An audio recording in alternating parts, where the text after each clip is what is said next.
What's up, y'all? Welcome back to my channel. It's Aramis. I have like a special project for y'all today. Yeah, it's like a project. So a few months back I made this video showing y'all how I created my lace frontal wigs using the hot glue gun method, and surprisingly it damn near went viral. Okay, I was not expecting that kind of response, especially from a channel like mine, but I'm very grateful for all the views and all the shares that it got.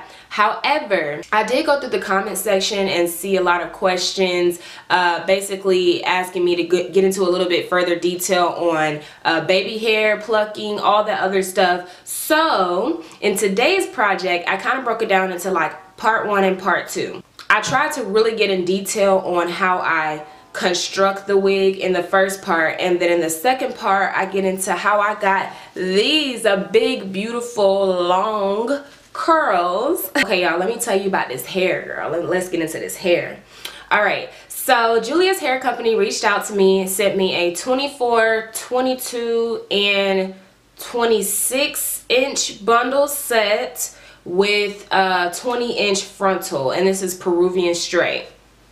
This is not the natural state, as you will see. If and when you watch part 2, you will see how I got these curls, but of course Peruvian Straight comes bone straight. Julia's hair company is actually a pretty affordable company. They actually have a Black Friday sale coming up next week. It's November 22nd through the 27th. You can get up to 10% off of all products, and if you spend over $169, you get $8 off, and you spend over $199, you get $15 off. I will have both of those coupon codes in the description box below, along with the link to the site. Throughout this video, I will be doing a voiceover more so, telling y'all details about the hair that I have noticed. Even though I've only been wearing the hair for a day, I've noticed a couple of small things about the hair, but nothing too major. So just, you know, listen out for those details in my video. Also, let me say this real quick. For anyone interested in custom units made by me, like if you want me to make your wig, please email me. My email is in the description box below, along as right here. Okay, I'm gonna put it right here for y'all. I've already had a couple of people email me via Snapchat because I posted it on Snapchat last night. I'm going to be starting back making my wigs, but the thing is, I'm not going to have it on the site. Just email only, because I am a one-man band, if you get what I'm saying. I'm only one person, so it was kind of easy for me to get backed up when I use the site, but through email I can kind of control the volume of who I allow to send hair to me, you know what I'm saying? So if you want a wig made by me, don't forget to go ahead and email me. We could talk details, prices, all that stuff. Alright, y'all, that's enough talking. Let's go ahead and get into the tutorial.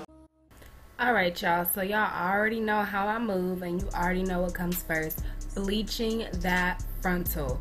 So I'm using 40 volume developer from Clairol and a BW2 powder, and I'm gonna mix the two until I get some kind of like pancake mix, a little bit thicker than that though, like a really thick mixture, something that's not runny enough to see through the holes of the frontal. Otherwise you'll have over bleached knots, and that ain't cute, girl.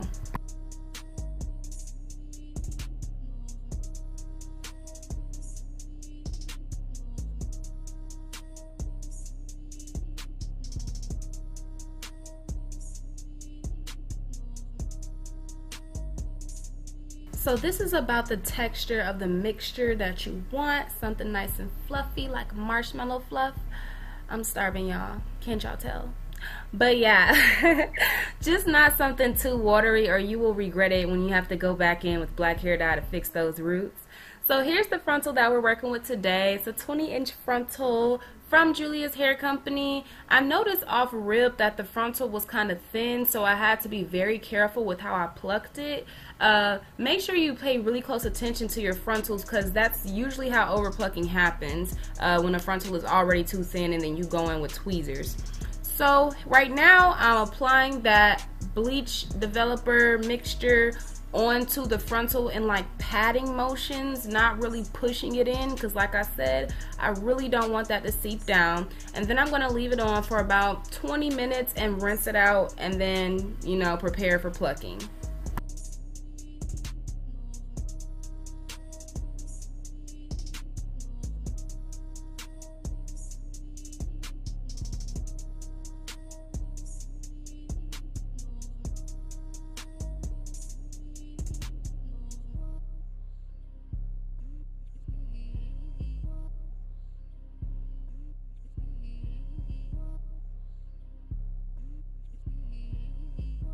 Now after you rinse that out, it's time to begin plucking. Now pay very close attention here because I get so many questions about the plucking process. What I like to do is I part my very first section maybe 1 centimeter to 2 centimeters away from the hairline. And I usually like gradually go into the frontal, but I do it very slowly so that I don't have bald spots or overpluck or anything like that. So as I'm tweezing, I'm counting out loud to 20. I think that was the number I was counting to, 20 or 15. And then I would comb it out, see how much hair I was left with, and then decide if I needed to go back in and pluck. But be very careful with how many times you go back in and pluck. Now I'm going back into the hairline, maybe another centimeter into the hairline, and start plucking a new section. And I repeat this process maybe 3 times back into the hairline before I move on to another section.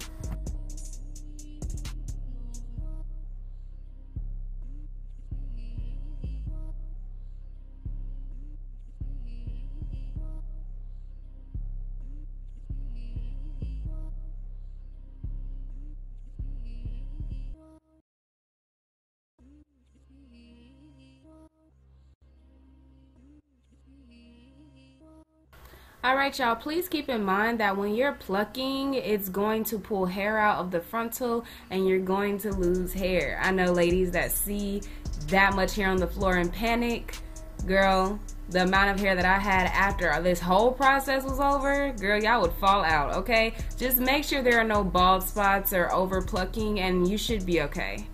Now here I am going in for the 3rd time, which is the last time into the frontal. I don't usually go in any deeper than this because to me that would just be over plucking and of just repeating the same process.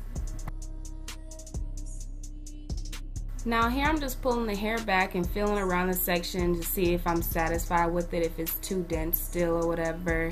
And then I'm going to go ahead and show y'all what actually came out of the whole frontal, okay? This is all the hair I plucked out the frontal. So ladies, pluck, pluck, pluck. To make my wigs, I use just standard spandex dome cap. This is the same brand and everything that I get every time.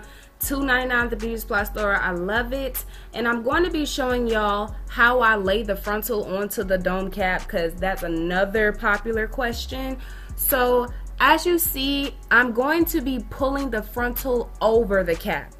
A lot of people like to stop the hairline exactly where the dome cap stops. But if you do that, I promise you, your wig will be way too small. So you see me pulling it down some, it's going to be about 1/2 inch over the dome cap. The actual hairline, not the part that you're cutting off, but the actual hairline will be about 1/2 inch to 1 inch all the way around the frontal away from the dome cap to avoid the cap from being just ridiculously small. Okay, so here's a much closer look. As you can see, I'm pulling the side down that same 1/2 inch to 1 inch away from the dome cap. I promise a lot of people make the mistake of making their wigs super duper small just by, you know, forgetting to pull the frontal down before they start sewing. Another way people make their wigs too small is they sew through the elastic band here. So as you can see, I'm feeling around with my needle to sew this frontal down. I'm trying to get the skin of the dome cap. I'm not sewing through that elastic band because it literally will fit a baby doll's head if you do this, okay? Trial and error, trust me, I've been there and done that, okay? So I'm knotting the frontal at the very end, and this is the only time that I knot is at the ends, really. And I'm gonna knot a couple of times to make sure that the frontal is 1000% secure.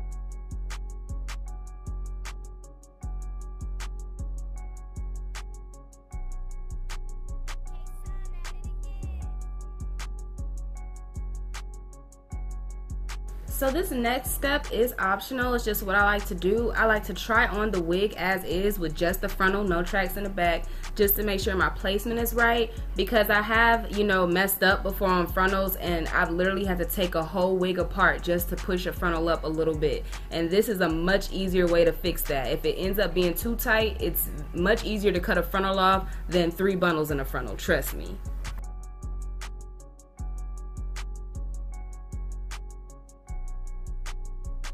These are my 3 bundles of Peruvian Straight from Julia's Hair Company, and this 26 inch, 24 inch, and 22 inch. Starting off with the 26 inch bundle, since it is the longest, I'm going to start sewing with that first.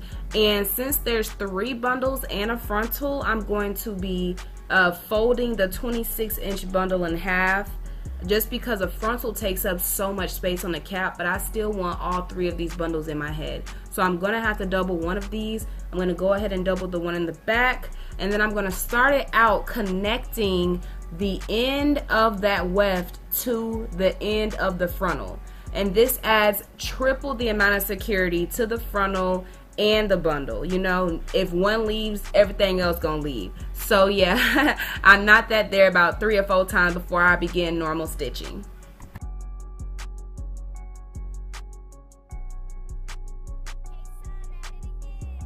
And again, I'm not sewing through that elastic band at all. I'm feeling for the skin, and I'm sewing through the skin. Also, I guess I can go ahead and put this here. I was noticing while I was sewing this hair onto the cap that this hair has like kind of a shedding problem, and I'm not really sure if it's a problem just yet or not, but I noticed it's more so in the frontal, which kind of scares me. So I'll be able to let y'all know about that later. So this is just a shot of my stitching, just to show y'all it's not super close, but it is super neat, because neat stitching makes your wigs last a lot longer. I promise you that. Make sure your stitches are neat, and make sure you go back and just knot just randomly in a few places, just to make sure the wig is extra secure. Also, I'm stacking these tracks on top of each other. I'm not leaving much space in between them, and that's for several reasons. Number 1 being I'm trying to fit 3 bundles onto this wig cap, and then number 2, I want to do pigtails or the little Dutch braids or whatever. You can do that if the tracks are stacked on top of each other, because you won't be able to see into the wig and all the separate tracks and stuff later.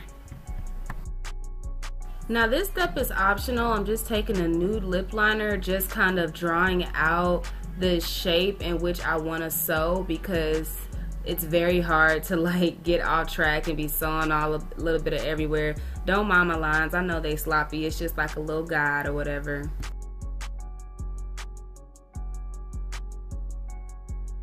So when I reach about the ear point, the halfway point, I stop letting the track meet the frontal, and I start leaving about like a finger's width space in between the track and frontal, and then I fold over and continue to sew. Now it'll all make sense once I get to like the last bundle, but when it comes to dealing with frontals, this is a very important step.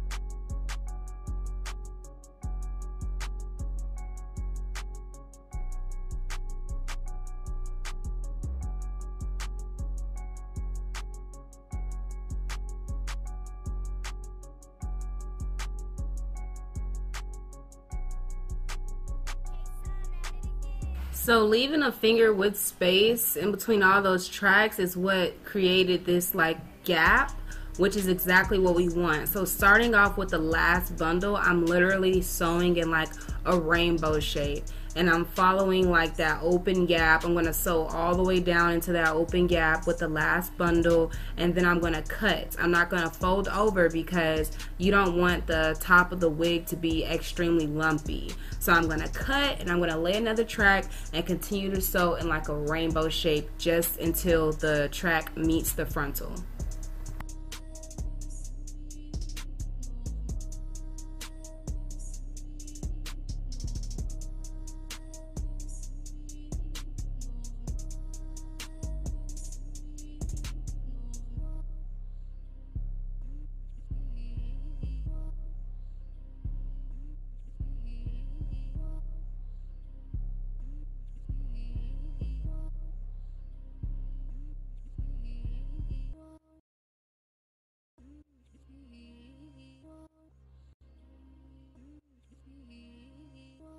So we finally got to the last track, and I'm literally sewing the track into the frontal. I'm matching that rainbow shape that the frontal already had, and I'm literally just sewing the track directly onto the frontal.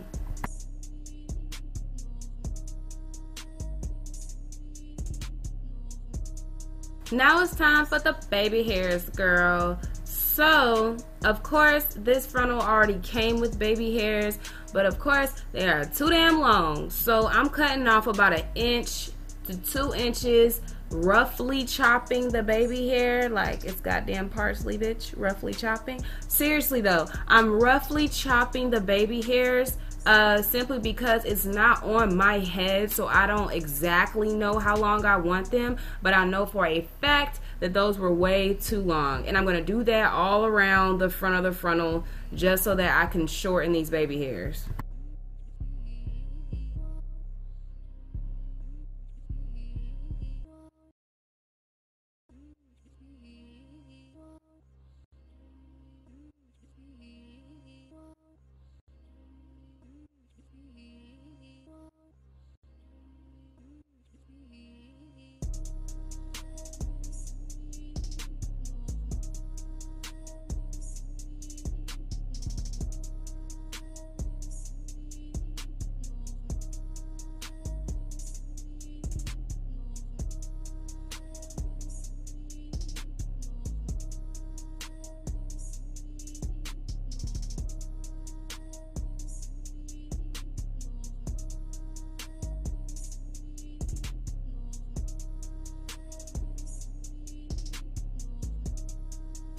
So we are now ready to try this wig on, but before we do that, we have to cut out the dome cap that's remaining. So that extra piece of dome cap that was directly underneath the frontal, yeah, cut that all out, because if you do not, it's just gonna look super black under the frontal, and that's weird. So yeah, just cut the dome cap, okay?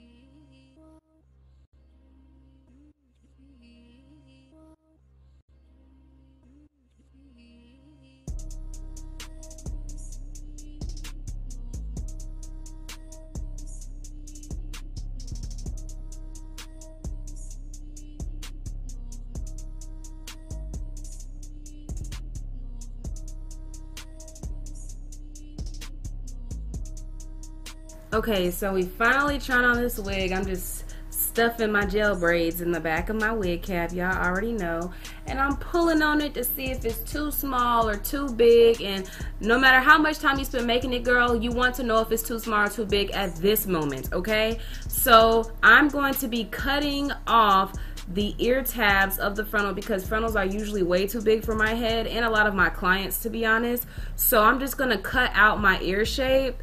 I know a lot of people are like, girl, what are you doing? But listen, you will never see this part, and honestly, it is the most annoying thing to have that piece of fabric on your ear all day. It itches so badly. Like, y'all, I tried to be cute once and left it on for a week, almost fucking died, alright? So I'm going to do that on both sides just to make it more comfortable for me. Now, of course, when you do this, it's going to be a little bit harder for you to be lending your wigs to your friends, girl, because it's made to fit your head, but at least it'll be comfortable on your head. All right. So now we're going to go ahead and lay those baby hairs down with just water. Now you will notice that these baby hairs are not going to lay down exactly like they do on my head when I have the wig on in the intro and in the outro that you're about to see. But it's because we're using water. Now water is just going to kind of tame them to lay a certain way, so that later when I actually, you know, put the adhesive on and put the wig on, the baby hairs will already be laying down like I want them to be. Will they be exactly like this? Probably not, but they'll get the gist.